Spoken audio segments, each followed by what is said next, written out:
Today on #Fempire, meet Jesse Clarke, a government funding expert transforming how Canadian charities and non-for-profits engage with government. With over 20 years of experience, including a decade as a federal civil servant and leadership roles at Right to Play, Pathways to Education, and Save the Children, Jesse has secured over $100 million in government grants.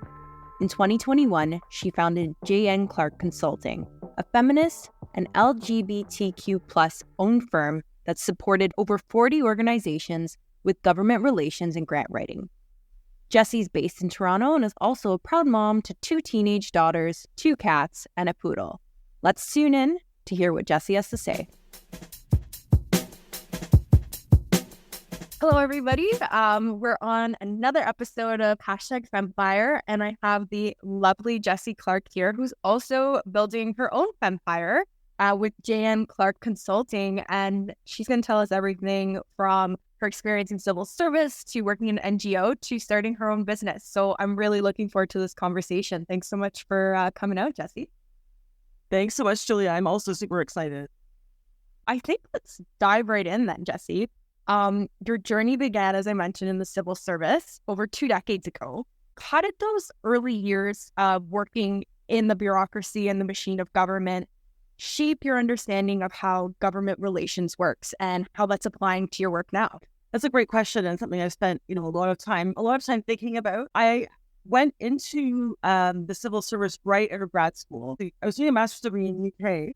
And I actually went to the Canadian High Commission in the fall as part of several other 100 Canadians who were in the UK at this time to write the public service exams, which was kind of a fun experience. And then fast forward, I got offered a role at what was then called the Canadian International Development Agency, which really dates me now. I was pretty excited because I was in grad school and also really looking forward to starting my career. And as someone who's always been a big politics nerd, I think I was pretty excited to think, wow, I'm actually this close to the politicians and this close to all the decisions are being made. And this is super exciting. And it was, and people were amazing. I had some incredible mentors throughout my career there that I'm really grateful for to this day. And just people who really wanted their way to give you advice. And I think it was for me, like the first couple of years, especially, it's just like this very intense camp of what am I supposed to be doing? Who am I supposed to be talking to? There's so many rules and structures that you spend time learning. But the way that we were running things, wow, I had never experienced anything like that in my life. And it was a pretty profound introduction. Early in my career, when I was looking at the Human Rights Policy Shop, I had the opportunity to go to Geneva as part of Canada's delegation to the Commission on Human Rights. And I mean, wow, like what a cool opportunity. I think when I first started to realize that for me, it was going to be, probably pretty hard to stay in this career for a really long time. Even though, most people do that for life. And that happened when there was a controversial vote on an issue at the UN Commission on Human Rights. And Canada took a position that was very coherent with and consistent with our foreign policy at the time. And I remember, though, myself, being pretty fresh out of university and very idealistic, thinking this doesn't seem to align with Canada's human rights principles, and how, I'm supposed to just sit here and go along with this? Like, I mean, obviously I wasn't in a voting position in any case. Well, this is something you have to learn very quickly, is that your role in a democracy is to do what the ruling party tells you to. You're not supposed to kind of, freelance and make up your own positions on things. And that's why you're a civil servant, and that's how you fit into democracy. And that was, a powerful kind of moment of leadership and guidance at this time, but also kind of crushing, I think. I was like, but I'm someone who has my own opinion. And I have a lot of opinion. I want to unpack that a little bit because I feel like I've had a similar moment. I was a former political staffer where there were sometimes, policies were being put forward, and I was like, like it gave me a little egg, or, it didn't sit right. But like, what was that like for you in that moment? For me, it was a realization like, oh crap, like you don't really have power despite doing all the grunt work behind the scenes. I always joke to people that Canada's run by like 20-something-year-olds. Yeah. They're the staffers, they're the policy analysts, and then just like the veterans who've been around in the civil service or government make the final call, but we're doing the grunt work, getting the research. So I'm just curious, like, what was that realization like for you, and did that impact where you are today? Because you are still in the government relations. It was pretty, I think it was interesting. When I came into government, I was certainly excited. I also did have some kind of like a bit of ambivalence in the sense that I was like, well, I don't know what it's going to be like for this institution. And I think that moment that we were just talking about, where someone was really, reinforcing for me, this is your role. That was hard, definitely. I was like, okay, well, it's good. This is all part of my learning, and it's good to know. And I mean, certainly at this point in my career, I tend to look back on every single thing that ever happened is a huge learning experience, right? And I'm really grateful for it in one way or another. But at the time, it was kind of devastating, and it was like, oh, wow, this really is different than what I would have expected, or I'm not sure what I expected, but I think I just didn't really know what to expect, But definitely that unease and that kind of disconnect stayed with me throughout my entire career.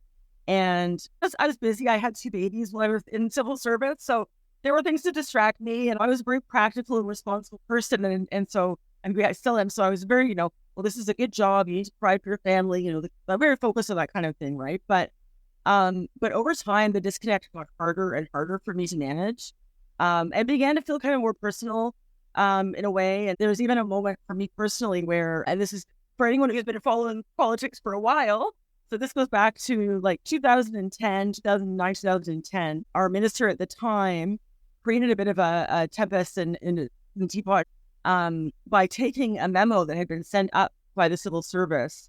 And rather than signing it and approving it, which is what we normally expect, especially if something's gone through all of those levels, she put a little chapeau and wrote, I would not recommend that we fund this organization, and signed it. And in so doing, overturned all of the recommendations from all of the civil servants all the way up the chain. And it was regarding an organization that, for me personally, I also had not at the time a direct connection to, but I had a history in my family of people being involved with and supporting it over the years. So I found that really, really hard, because essentially the decision was to defund the organization after 35 years. So that was kind of a crystallizing moment for me. I tell this story because I don't want to imply that other people are not principled. But for me, for myself, I realized I really have to believe in the work in order to be successful.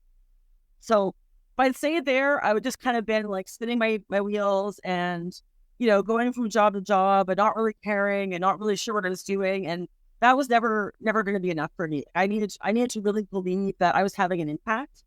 And I think that was one of the things too that you learn when you're in the bureaucracy that can be kind of frustrating, is that you might do something and you might do everything right, and then there's a change in policy, a change in government, or a change in government on the other side, and that situation. Making the decision to leave was really scary, and not only to leave, but to leave Ottawa, because we ended up moving back to Toronto when our girls were 2 and 5 at this point. And I thought, okay, well, I just need to start looking around and see if I can figure something out, and it's going to be okay. But I really didn't believe that. I think it was probably one of the most stressful things I've ever done. Also, because when I made the decision to go, I mean, honestly, I probably could have been skipping down the halls because I was so happy about it. But that I also was getting the response. Everybody I spoke to in the civil service said, like, what the heck? That's crazy. Why would you do that? It doesn't make any sense. Like, that doesn't seem like a very good decision. And like, universally, I don't think I had anybody tell me this was a smart decision. So that was also really interesting. It's funny to look back at, hindsight's 20/20 always. But again, I've spoken with a lot of recovering bureaucrats maybe, and that's the first thing people say. Why would you leave? It's a cushion job. You got your pension, 9 to 5. But holding the handcuffs, right? That's what people say in Ottawa a lot. You have. In that job, you have golden handcuffs because it keeps you there even if you don't want to be, because it's so good. And I remember, that was a moment when I was talking to, again, a couple of my mentors there, who I have to say, shout out, one of whom is now Canada's ambassador to Ukraine, and an amazing person, Natalka Simok. She was one of my mentors when I was in my career there, and gave me advice even in this situation. And it makes me so happy to see her, where she's at now, doing the work that she's doing. But anyway, and I was like, look, I'm only 36, so that's how old I was when I left. I don't think I can just stay here for the pension, right? Like, this is kind of what people are telling you to do, and why people seem to, and I'm not saying that's why people were there, obviously there for a variety of reasons, but that in and of itself was not going to be enough to keep me going much longer, and to really feel, connected to my work and really satisfied that I was making a difference. I just felt like I'm not going to progress in my career. Obviously, the system there is also very different. Trying to apply for a new job, it's huge competition. You have to often write an exam, you often go through a big interview process, and it can take a long time as well. So that was also, I think I was getting really impatient and not really moving up the way that I would want to be. And I think maybe that's a great segue into leaving. You had all this international development experience on the government side. So was it easy for you to slip into working in an NGO in the international development space? I would love to hear your story on that. Yeah. Well, the good news was it was relatively easy for me to get a job. So that was great. I wasn't sure how that was going to go. And I came down to Toronto for a few interviews at the time, and ended up working for a small organization that sadly doesn't exist anymore. They took a chance on me, and I was really grateful for that. And they were a small shop. I think we were maybe 15 people in the office in Toronto.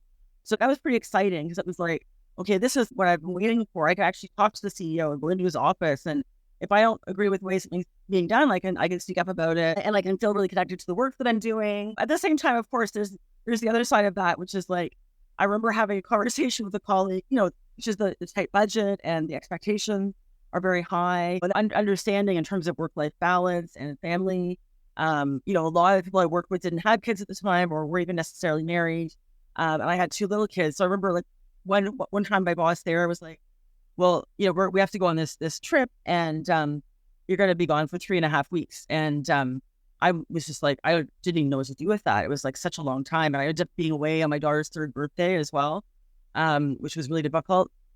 But because I was so new to the space, I didn't really know that I could like say no, or that I could ask for a shorter trip. Now I know that definitely the case. And I mean, maybe this is also generational. I feel like that might be an impact of being a Gen X at the time. And Gen X who had spent 9 years in the civil service, I didn't really feel like I could question, those kinds of decisions very openly. So I did go on that trip. I mean, it was incredible to do the work and to be there, but it was a really long time to be away from my kids, very young at the time. So that was kind of one of the trade-offs. Obviously, I took a salary cut as well. Not really surprising coming into that role. And that was a bit of a, wow, going from Ottawa where we owned a house, renting in Toronto right now, and I'm making a lot less money, and did we really do the right thing? But you know what? Like within I think I was in that organization for just over a year. And then I landed another job that ended up being a really great job with Save the Children Canada. And they saw my background, and they said, yeah, actually, this might be a really good fit, because they were looking for somebody to run the government proposals. And I loved working there. Really dynamic, really exciting. Definitely a lot of work. What was that like for you starting off your own business? I mean, that was definitely also terrifying. I will say, though, that by that point, I think I had already taken that gamble once in terms of making a big career change, and it really paid off for me. I found that when I was in nonprofits, my career just kind of exploded. I ended up getting more and more responsibility and quickly made up, for the pay that I lost and then some. So this move was interesting because I was still working for an organization that I really loved. And I thought they were doing great work. I thought it was a good work culture. But there were a lot of other reasons in the background, family reasons primarily, why it just wasn't going to be a good fit for me to stay there. And I mean, to be a bit more specific, I would say a couple of things. So one is that we were just dealing with a lot of mental health challenges in my family. And I don't want to violate anybody's privacy too much. Let's just say that with other members of my family, to the point where I wasn't really going to be able to travel. And travel had been a big part of the job that I was doing at the time, where I was probably traveling 6 to 8 weeks a year easily, to mostly to Africa, 80% of the time, which was incredible. I mean, like I still miss that, although I don't miss 14-hour Toronto to Addis Ababa flight and that very much. But I knew that I needed to make a change because I wanted to be able to travel. And I knew that I'd always loved giving advice to other people in the nonprofit sector about how to think like government, how to work with government. It seemed like I realized over time that I actually had this insider knowledge in a very different way than I thought I did, but it was really a lot more about understanding what motivates people and how they'll work and how they think, what are the levers for decision making, what's going to make a difference in terms of doing this right thing at the right time. When should you be, using someone higher level in your organization to have a high level meeting? Why should you just keep it at the working level? And these were all things that I had a lot of insight into from my time in government. And then that I was able to apply to my time working for nonprofit. And now I realized that actually this is something I'm really passionate about is, I really think people need to understand better how government works and not be as scared of it and know that they can actually really influence it. And so when I was starting the business, I started off initially like, maybe I'll just look for a job now. I really thought that hard about starting a business. I was like, well, we have all these financial responsibilities. But I thought, okay, well, in the meantime, I'm going to do what everybody does, which has changed my LinkedIn to say I'm consulting now, as to kind of cover the interim space. And when I did that, I started getting people that reaching out to me and saying, oh, you're consulting. Well, will you do X, Y, Z thing for us? Or will you do, will you come and work with us as well? And I had friends who were running a consulting firm in another part of the country, and they pulled me in as a subcontractor, a few things. And it kind of started snowballing. And I was like, I'm really busy. This is super exciting. I think I could actually do this. I have enough money coming in, and it seems like I'm able to make this work. And then, of course, like a little bit later that fall, it was a bit slower. And I was like, oh my gosh, what have I done? Time to look at all of the job ads. Maybe I need to, give up on this idea. But instead, I actually started doing some business coaching. And boy, that was a big learning curve as well. Talk about a culture shift, right? Becoming an entrepreneur is really different. You're working 24/7. I've also run my own business. You're working 24/7. But I feel like doing the grind for yourself is so much more rewarding because it's for yourself, for your growth, for what your values and passion is. So I totally resonate with that. How does that knowledge of policy and decision-making work in government? And how do you apply that and share that? Because, communication's a skill. How do you communicate that to organizations who are like, I've never done this before. I've never wrote a grant. I don't know how to talk to an MP or a bureaucrat. Like, how do you manage your day-to-day on advising people? Yeah, that's a great question. I think there's probably, like I would say, the two main things. One is to sit down with an organization and say, okay, so what are you doing right now? Kind of do a bit of an audit for them almost, where we evaluate and say, where are your current relationships with government? Do you have any? Let's look at, maybe you have some connections you don't even know about. Let's go through and take a look at what are your assets. And what are you doing that might be of interest to government, and where could that be a good fit in terms of potential funding or potential advocacy? So that's kind of a first step.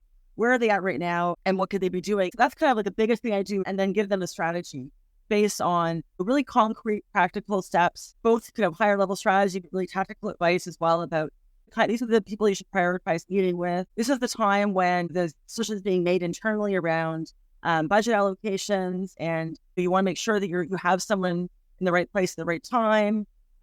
If you have connections, this is when you might want to leverage them. Certainly something that's on the mind of a lot of people in the sector these days is what about having change in government? Here's how to develop an opposition strategy, and think about how you can really prepare for that as well. So a lot of kind of taking a look at where organizations are at and seeing if they can do things a little bit more systematically, and they can have a really solid plan for getting in front of government funders, and getting in front of the right people at the right time, then, opportunities will start coming to them. Because I think a lot of people think, well, I just need to sit there and wait for the RFP to be announced, and then I'm going to scramble it with, hundreds of other organizations to apply for something. And I mean, that's definitely one route, and it's great when those opportunities work out. But I would say that, mostly if you're finding about something at the RFP stage, it's often too late. You haven't had time to kind of do your pre-work, find partners, and also you haven't really had enough time to build a solid reputation, with government as well. I focus a lot on those things. How do you make sure that you're pre-positioned well, you've built up a really solid reputation, and that your whole organization understands that this is a priority, and that you all need to be supporting these goals around working with government. So whether it's your comms people or your fundraisers, everybody should have this in the back of their mind as well. Yeah, and I think to that point, like it's all about strategy. And I really love how you bring that personalized approach. Like, let's look at this from a 10,000 view. Where are the connections? What are we doing? Are we starting from scratch? So I think that's super important. And again, having that knowledge is amazing, because people don't know. Like, for us, we're nerds, and exactly what time PP starts and when the budget cycle is. But it's so weird that you forget that the average person does not care. And I'm always like, not at all. No, it makes funny. I've got friends in the civil service, provincially, federally. So we geek out about it, but then sometimes dinner table conversations get derailed. But I think with the point of strategy too, and we've talked about this before, but you also work with a concept of strategic empathy. Could you explain that a little bit on how this approach helps organizations achieve their goals? And, what does that mean for government stakeholders? And what is strategic empathy? Absolutely. Yeah. This is a concept that I've developed actually over the last few years. I started to be thinking about it a bit in kind of my last in-house roles and nonprofits when I was trying to communicate to people why I do things the way I do. But now that I have my own business, I put a lot more thought into why I think it's a really, really effective approach to working with government, and probably one of the most effective approaches. So what do I mean when I say strategic empathy? In some ways, it's very basic. The people that we're working with within government, they're actually people as well, and so are politicians, right? And I think that sounds really basic, but I think there's this real tendency to be like, I don't understand how they think or what they do or where they're coming from, or there's sometimes a bit about, oh, it's such a pain or it's difficult, or sometimes people are just really intimidated, to talk to a politician or the political staff. So the core of my approach is to say, well, you need to get past that and think about the fact that everybody's trying to do their job. Everybody wants to do a good job. And everyone wants to be seen to be doing a good job. They want to get recognition. They want to feel connected to the work that they do and really feel that they're having an impact and really believe in something. And civil servants often, the vast majority go in there because they want to help Canadians and help others. And then, of course, they get into the environment and find out that it's complicated than they expected. And maybe they're a bit further removed from the work than they expected. And so for me, then, that's your role as a partner. Is to understand where they're coming from and see how you can really help them connect to the work they're doing, to the work that you're doing, and help them really feel that actually what they're doing does make an impact through the work they're doing, and help them see that, however tangibly. So that's a big part of it. That's one of the key principles is helping people on the other end feel that connection to the work. Another key principle of my strategic empathy approach is basically you want to try and make life easy for people that you're working with. And so what does that mean? One of the things that we used to joke about a lot when I was in the civil service were things that we considered career limiting moves, quote unquote, CLM, with the idea being that if you're attracting negative attention from more senior officials in the department, that was a good example of something you wanted to try and avoid at any cost. And so one of the things that I advise people and counsel people on in terms of working with government is, as much as you can, you want to hold yourself to a high standard in terms of especially financial compliance and management. You don't want to be the source of headaches. You don't want to be the source of scandals, heaven forbid, or end up in the paper, probably most civil servants' worst nightmare. The last thing you want is to have something you're doing end up in the news for the wrong reasons. And I'm not saying that everything you do is going to go perfectly. And certainly not when you're working in some very difficult environments either in Canada or overseas. There's a whole host of complex issues that are impacting whether or not you can achieve your goals. But I think it's very important to be thoughtful. What I would say as thoughtfully and professionally transparent. You want to be open if you're having difficulties, but you also want to come to the table with a solution at the same time. And you don't necessarily want to come to them and say, oh no, this thing happened, and what do you think about this? Invite their input, invite their engagement, invite their support. Because what you really want to do is create champions and allies for your organization within the civil service who really believe in the work you're doing and are going to try and do their best to really champion your work as much as they can, and within their capacity, and give you good advice also, right? Because you're often really relying on them for good advice.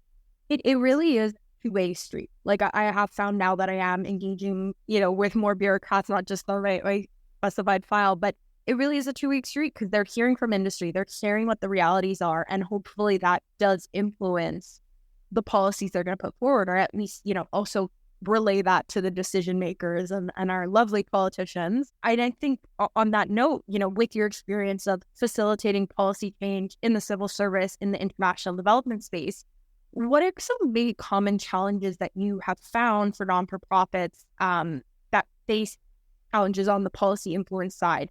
And how would you help them navigate those hurdles? That's a great question. And that's probably, of all of the issues that I work on, one of the ones I'm most passionate about. Because I think that there is this tendency among, especially charities in Canada, but I think just the sector more broadly, even those that aren't registered charities, I think still have this this sense of terror when they think about advocacy. I'm from an era of the civil service where, I mean, this is a big joke, but this actually happened at the time.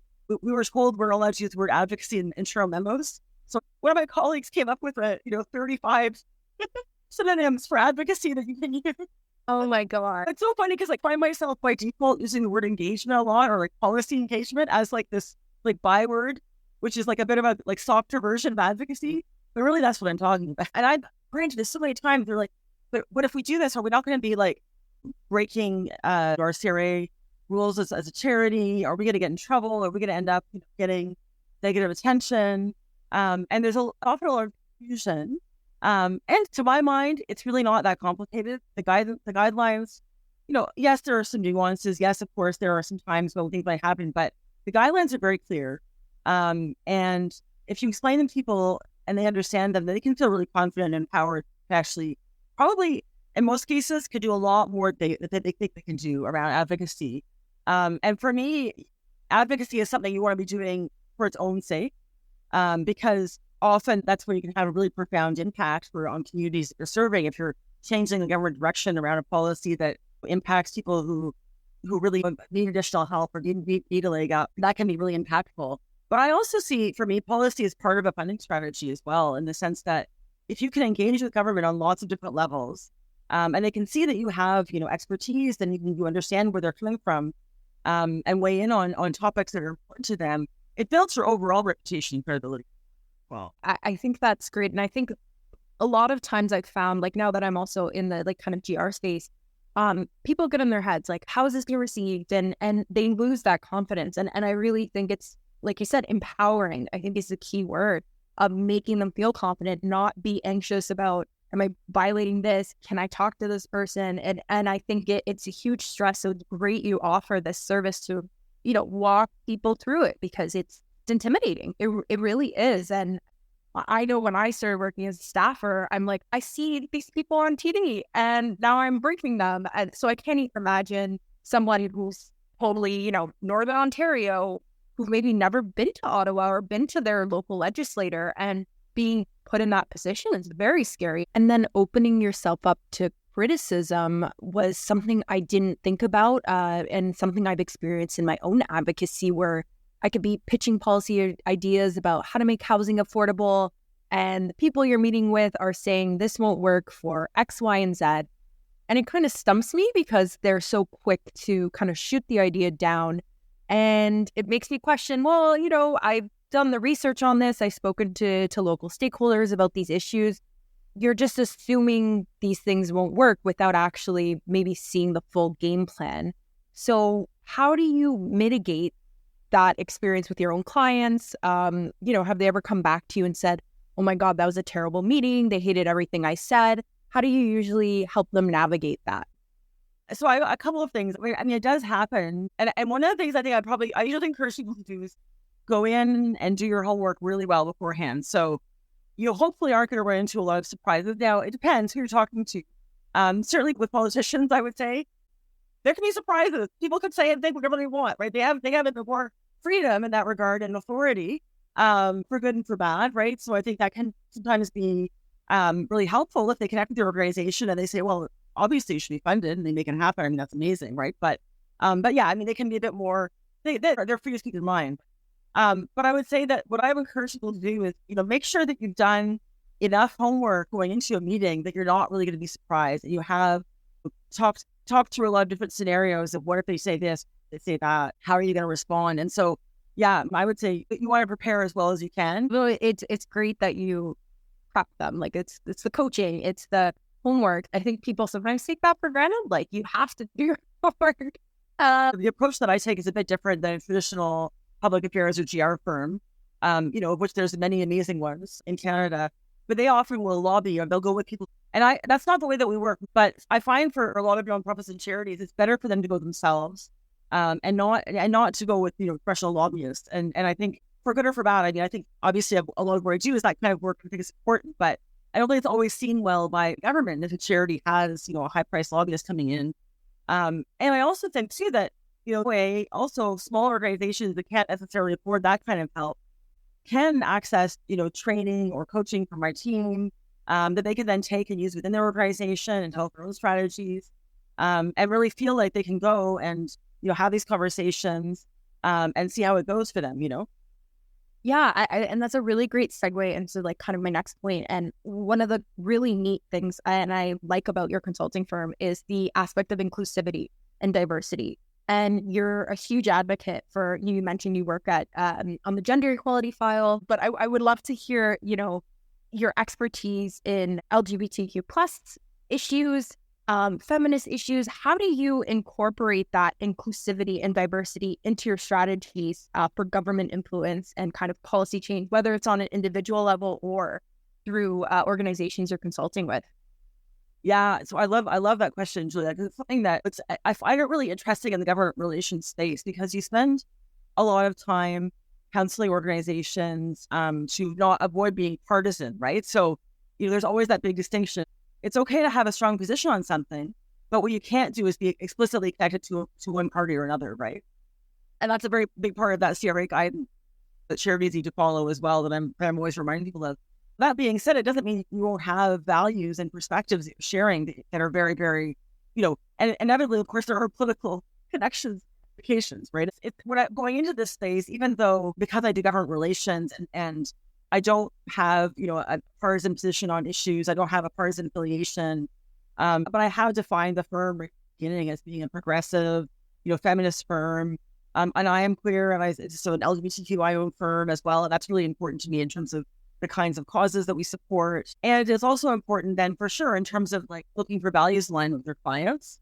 So that's kind of one of the first things I would say is I like to be really explicit and upfront about our values so that we have the right people who want to work with us and people who share those values, right? So that right away at the beginning kind of sets us up for success. What's interesting, because in some ways these days, in Canada's international development sector, international cooperation sector, it's not that hard to be a feminist because we have a feminist international assistance.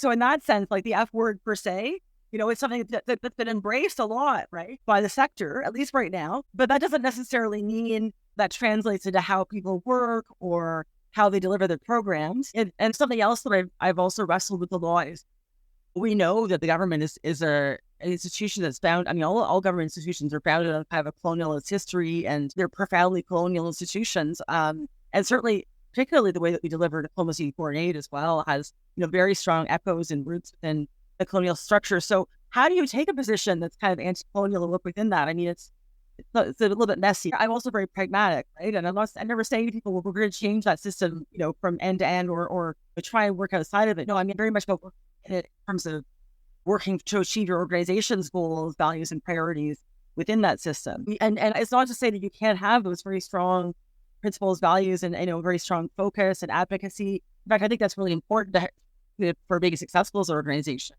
But it's a lot about the how, right? How do you do that? How do you express those positions? How do you engage in conversations with people? How do you mobilize, Canadians and supporters around issues that you're concerned about? And there's ways of doing that I think are, respectful and thoughtful, and can still be very impactful. So, I mean, I think it's something I think about a lot because I kind of struggle with the fact of like, obviously, when you're working with government, there's times when you have to compromise. And when you're working with anybody, that's the case, right? And I find it interesting is that at the time, like early 2010, 2013, 14, there was a big controversy in the international whether people should take money from mining companies. And that was a big political hot potato at the time. There was a pilot project that was announced because, of course, Canada has a huge mining sector. It's a huge industry here. And it has a vast footprint globally as well, right? And it's kind of an obvious connection. And I remember people will be like, well, like we want to make sure that our values are aligned with those companies. It's really fascinating, just like on the mining thing. And it kind of pops up questions of like, who's pushing social change? Is it society or is it government? Because to your point, like we can look back to history, same-sex marriage. Society really wasn't on board with it. Now there's still serious issues. But like, it's more normalized. One of the things you mentioned, I'll come back to because I want to tell you a story about same-sex marriage. But we were talking about the funding levels. I mean, that's something I always come back to people and I'm like, so I think it's really hard to understand from outside of government the scale and scope of government money, right? And They have many competing priorities and many different metrics they're working to achieve. But if you think about how much money is being spent relative to how much money most organizations are looking for, that ratio is like completely bananas. I mean, it's so far removed, right? And so I often tell people government can't say that they don't have the money, right? And I think, of course, it's not to say they're going to spend it on you. But I think it's just good for people to keep in mind the possibility, if you can pull the right levers, there's money that can be unlocked. Like, that's not the issue. It's never going to be the issue. The issue is priority. And of course, sometimes, and I'm not suggesting that the money just flows freely, like not at all. It's kind of the opposite of, but my point is that it's possible. And there's always, the possibility of unlocking some of those resources if you can find the right strategy to do that, right? Absolutely. Absolutely. I 100% agree. Like it's there, but it's like, how is this allocated? Like, how can you justify contributing to this organization over the up? And I know that very big challenge for civil servants, and then also by de facto politicians when they're announcing these things. But it's like, how do we juggle affordability crisis? Are we focusing on housing? Are we focusing on food? Are we focusing on people's day-to-day payments and commute, like transportation? I know the pocketbook issues, right? Or like you were just mentioning. I mean, the thing is, those are the ones that most people actually relate to, right? And so that's what ends up. I mean, that's why the budget, they can see the day-to-day tangible impact on their household budget, right? And otherwise, often it's very hard to kind of compute that they have those millions of dollars. Like, how does that relate to me? How do those two things fit together? Absolutely. And that was like, one of the things my minister that I worked for was always like, when you're in comms, talk like people. People don't understand these figures. They just think it's a lot of money maybe being wasted to that cause or whatever. Like, why isn't this coming directly to me? And I think being able to translate that is a huge skill. And I think government sometimes lacks that. And I think that's where the power of consulting firms and organizations really can help uplift and show the benefits, or maybe sometimes the challenges, or maybe not the good side of it. But for sure, I was going to say also, like, that's part of that the approach that I really preach to people and that I coach people in is what you want to try and do. Like the secret sauce in a lot of ways is finding alignment. So where is there an alignment between what you're trying to achieve as an organization and what the government wants to achieve? And how can you make those two things work together in a way that is like a win-win and benefits both your organization and the government? And when you can make that happen, one story that I like to share is when I was at Right to Play back in 2020. And this is just kind of a fun story because the way that it worked out was kind of one of the things that was happening was Canada was trying to get a seat on the UN Council. And in order to do that at the UN, there's a lot of African countries that have votes, and we're trying to court those. And so as it happened, Right to Play also had a board member who was with NBA in Africa. And so we organized this event in Senegal where the Prime Minister and Masai Ujiri of the Raptors came, and they had a basketball game on the beach in Senegal. And I mean, it led to this incredible program that's now underway that's helping, thousands of girls in Senegal get a better education and access through sports and leadership skills and all kinds of things. And that's how it worked out. But it all came together because it was like this sort of magic scenario of win-win-win. And it doesn't always happen like that, right? Often it's a lot more boring. It's a lot more like patient, persistent, engaged. Right? But when it does happen, I like that example. It's kind of fun. But realistically, that alignment can be a lot more smaller scale as well, right? And politics is local. Like, that's something else I'm always like, have that connection with your local MP. They want to hear their constituents. Like, that's always going to be something that's true, no matter what political stripe. Absolutely.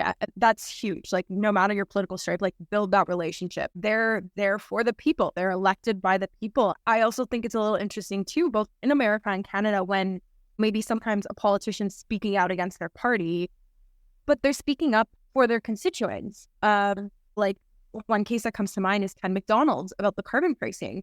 And he got a lot of backlash. Yeah. Aligned with the Liberals, but I felt for him. He's speaking for his constituents. He's like, I get these phone calls. This is why they put me here. I think totally, especially like East Coast, they have that personal connection. Ontario, Toronto, it's a little bit harder. Just they have so many constituents to manage. I worked for the MP for Spadina Fort York, and we had huge. We're like, it was downtown Toronto. Like, you can't keep up with everybody, but everyone we came in, I and my MP took the time to hear from them because it really is important. And I'm glad you share that wisdom with your clients as well, because it's grassroots. And you never know when they can be an ally for you in another situation, right? Like a champion for organization. And, And the fact maybe they aren't aware that there's people in the writing exactly this issue, right? How could they know? And I think that's the other thing too, is like when you start thinking about the quid pro quo, and what organizations can bring to the table. Sometimes it's just your knowledge of communities and like your understanding of what they'll prioritize. That it's harder to get when you're a civil servant working in Ottawa. It's harder to make those kinds of community connections and really understand kind of the day-to-day realities of people. And that can be a really important perspective that charities across the spectrum can bring as well. And yeah, to that point, perspective, because I think we try to emulate that in government where we have different representatives across the country, but our civil service doesn't always reflect. Like someone could from downtown Toronto never maybe step foot is writing policies for someone out in the someone out in Alberta. And I just recently came back from a little West Coast trip meeting with Saskatchewan and Manitoba and their governments. And they were so against certain policies because they're like it's kneecapping our economy. Yeah. But it's benefiting Ontario. It's benefiting BC. Yeah. I think that's also where I'd love to see that improvement. Like I feel like the civil service, maybe you could correct me, like I feel like it was diverse in the sense, it was decent amount of women, BIPOC community, but I feel like the regionality is really, really lacking because it's like the linguistic barrier. You kind of have to be bilingual to work in the civil service. Well, someone who is in northern Manitoba maybe access to French learning classes, and that stifles their ability to work in the civil service and their perspectives. So I'm curious, what was your experience? Definitely, because there's a lot of barriers to entry. So like, and I would say like the government pools, like apply and not hear back until a year later that you made the first round. Yeah, of their rounds, right? Like, and meantime, most people can't afford to just sort of sit and wait, right, for that to happen. I think there's so many barriers. It's interesting because I think it's gotten better, but I would not say that the diversity, when I worked in Ottawa and then came to work in Toronto, I mean, it's a very different world in terms of diversity and inclusivity in a lot of here. I mean, not everywhere, but I think that's significantly better. And I think there's a lot that they can do, definitely. I mean, there's certainly a tendency for people who live in Ottawa anyway to go on public servants. And I mean, it'll be interesting to sort of look and see how many public servants are actually like born now or from that area. Which school in that area, because I think there is a big overlap, and that's definitely a real bubble, right? And it really skews your perspective on the whole country if you think that everybody's actually interested in politics and cares about this stuff, because actually most people don't really care, so. Absolutely. One of my minister was from Newfoundland, and we were talking about supply chain issues and stuff, and one of his staff was on our call, and they're like, oh, Newfoundland always deals with supply issues because we have to boat our things in. If there's a bad storm, you just might not have bread in the grocery store for that week. But it was so foreign to me. In my local convenience store and pick up a loaf of bread or milk because I need it. And I'm like, I try to be aware of things, but there's so many nuances that are left out of policy because those voices, those perspectives aren't brought to the table, which I'm definitely seeing now as I'm exploring my horizons outside of government more. And I think obviously there's barriers for anyone in terms of achieving different kinds of employment and different kinds of education. And there's a certain threshold in order to get into the public service you have to meet. I think it's more diverse, and there's definitely, and I have to say too that as an LGBTQ person, it's come a long way from when I was there in terms of inclusivity. Like, holy cow. And it's definitely things are progressing. And there's a lot of like hoops you have to jump through, whether it's linguistic, like you were saying, or the kind of education background or whatever the case may be. It can be challenging. And I think there's a struggle for the civil service to reflect the real diversity of Canadians. And I think to your point as well, I think to reflect the reality of people who live outside in the kind of main regions and outside of the more populated areas. It maybe goes back to that empathy point again. You have to really be able to imagine yourself, choose somebody who has a totally different life experience from you so that you can make it back to policy as well. I love that. Yeah, great tie-in. But I totally agree with you. Like, there's progress, but good first steps, but definitely more. Like, we need to see more. As we're kind of wrapping up the conversation here, which has been so exhilarating, and it's really great to just like talk shop with someone. One thing I miss about politics is just like really shoot the shit about what's going on and the realities of things, and being like frustrated sometimes about why this isn't working. But in your view, you've had like such a broad, exciting career, the travel a little bit, meeting with people, and meaningful. I would say too, like I feel like just hearing from it seems very meaningful, being able to go internationally, but also locally and share your experiences. It's great. On that note, like, what do you think the future of nonprofit and government collaboration looks like? And should organizations prepare to adapt to this future landscape? And I guess what I'm coming at this is we're seeing this rise of AI.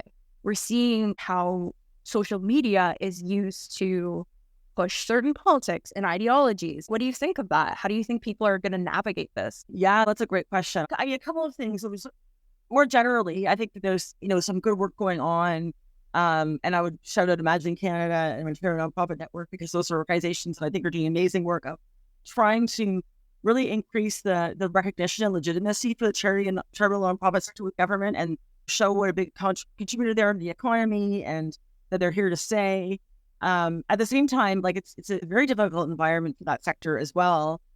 These days, volunteer numbers have never been lower. I think there's a lot of pressure on giving as well, the supportability crisis, and just demographic changes that are happening in Canada. Like, they're really impacting the sector. I think we'll have different understanding of the roles of charities and of the civil society in general. So I think those are all kind of background issues that are very much out there. I think in terms of some of the technological advancements, I think that's always a big challenge for policymakers, is that, policy does not move as quickly as technology, right? And so it's often a question of playing catch up, and the question is whether it's too little, too late. Whereas I think that's something that is great about charities and nonprofits, and similar to the private sector, they have the potential to be a lot more responsive, and to change a lot more quickly, more nimble and agile, right? And so I think maybe the challenge then is for government to figure out how to give organizations the space to really respond to community priorities and needs, and to support them in doing that, and also to learn from them as well, and say, well, what can we do? Because you can really get into debates depending on how deeply nerdy you want to go about, well, should charities actually be delivering services, or should we be getting government to do it more efficiently, or who should actually be delivering these services? But in my mind, one of the roles I think that the charity nonprofit sector plays in government that is always going to be really critical is that I think because they have a perspective and they have an access to communities that is much more granular and niche, and work with really small groups of people who are not in the majority, or not going to be reflected in a lot of kind of common communications messaging, and really get at those voices and bring them forward to government in a way that I think is kind of a unique role. And I think they can also play a role in terms of just contributing to more positive public dialogue. And I think there's a tendency for people not to want to be engaged these days because of all of the, we get overwhelmed by the multiple crises that are going on, and some of the problems seem so untenable. And so I think that's also a role that charities and nonprofits have, is that you can get engaged at a much smaller scale, but you can still be having really meaningful impact. And I think that's where people get intimidated, is they think, I'm so small, what does my voice mean? I love that you're pushing them to do that. I'm also trying to do that on my own personal levels and stuff. But it's important, because I truly believe everyone's voice matters, and everybody has a story to tell. And why not share that and make some positive change with it, right? 100%.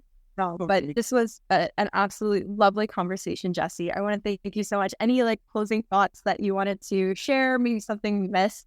It's nice to be able to talk shop with someone. I think the only thing I wanted to mention, because I hadn't had a chance to talk about this much, but was interesting, the trajectory of being a civil servant and working for a global facing department, and being LGBTI at the time that I was doing it was an interesting challenge in different ways. They didn't really know what to do with the fact that, in Canada, we could get married. But if you tried to go overseas and get a spousal visa for a partner, try and take your kids overseas and integrate into a school system or culture, they didn't know what to do with us. I remember having this conversation when I was applying to go hosting early in my career in a Caribbean country, and saying, I'm really excited about this, and I think it's an opportunity, but do you have any advice for me on this specific issue? And talk about deer in the headlights. They hadn't thought about it. They hadn't even considered the fact that being in a same-sex relationship and living in a country where there was definitely some homophobia at the time, that could be a problem or a challenge. And that would be something that would give me pause in terms of making that kind of career move. And I think things have come a long way.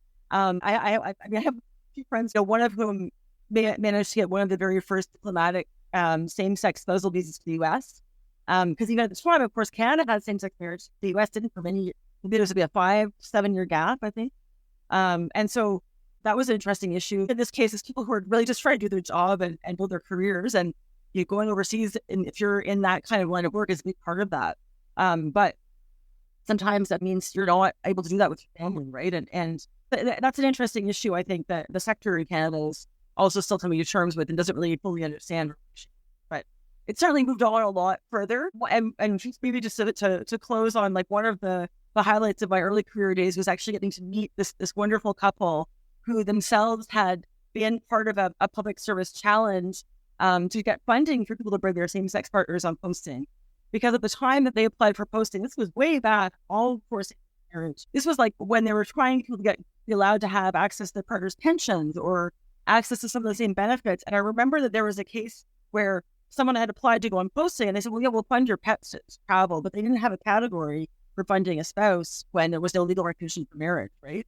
It was just like kind of amazing if you think about it. But they did a whole action around that, and then they also were involved in this whole push that long predated same-sex marriage around. Well, people de facto really are kind of like they've been married. I mean, they've been together. It's fine, even if you were the legal stamp. They should have accessed their partner's pensions as well, and that was a big issue. Yeah, I didn't even think about that. This goes back to like our bubble. Yes, yeah. It's okay. Like Canada's okay with it, but yeah, like not. I mean, it's a very specific, but it's fascinating. It's like, okay, well, there's 2 or 3 countries in Africa that allow people to bring their spouse, but it definitely does put limitations on you. Inevitably. But the person that I was talking about, who I met, I mean, he was a director general, so he had been very successful in his career. But at the same time, there was this issue that was in the background that was also obviously more important to him probably than anything else. Well, it's your identity, like your work's one thing, but again, whoever you love. No one did this, but exactly. So thank you for sharing that. That's a really like amazing but sad story. On that note, thank you so much, Jesse, for all this lovely insight. If you want to follow Jesse, please look her up on LinkedIn. Anywhere else that you're on, Twitter or X? I am on, I'm on X. I'm not super active, but I'm on X, and LinkedIn is definitely the place where I'm most active. And we have a newsletter you can subscribe to, and the information's on LinkedIn as well if you're interested in getting our kind of sometimes weekly and sometimes bi-weekly, depending on how much content we have. But a lot of insights on Canada's nonprofit sector and government. Well, that's fantastic, and keeping people updated. Education, knowledge is power. But if you need any GR consulting needs, please reach out to Jesse Clarke from JN Clarke Consulting. And thank you so much for tuning in.